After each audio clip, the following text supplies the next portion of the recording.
Écoutez, ce n'est pas seulement une réponse à la question du Kosovo, mais c'est une réponse aussi à la réaction occidentale, notamment principalement celle des États-Unis, aux suites de la réponse russe dans l'affaire de l'Ossétie du Sud.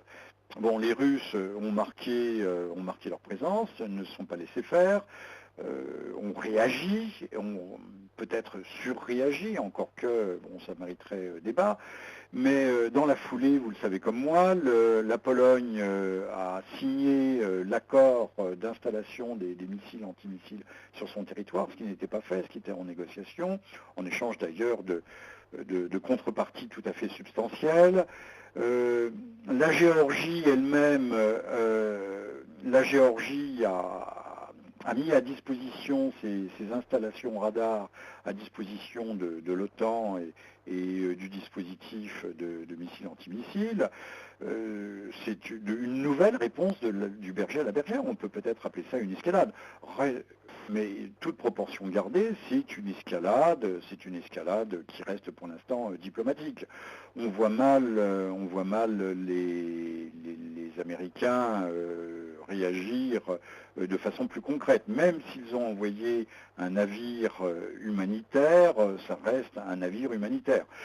On peut parler, selon l'expression populaire, de bras de fer, mais il y a une authentique escalade. Or, il est vrai que des risques existent toujours dans ce type de situation.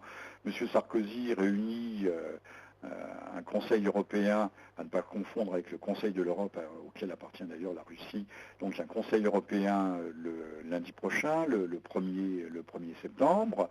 La situation n'est pas affriolante. D'ailleurs, à l'approche de l'hiver, les Européens craignent, et là ils vont jouer à mon avis un rôle tout à fait modérateur, ils craignent très fortement pour des restrictions sur les approvisionnements gaziers et pétroliers, surtout gaziers, et puis qui peuvent, même s'il n'y a pas de restriction, il peut y avoir une renégociation des conditions, une renégociation des contrats avec une augmentation. C'est ce qui s'est passé avec l'Ukraine, qui a vu, ou avec le Bélarus, la Biélorussie, qui est pourtant alliée et tout à fait associée à la Russie, qui a vu sa note de gaz augmenter de 50% du jour au lendemain.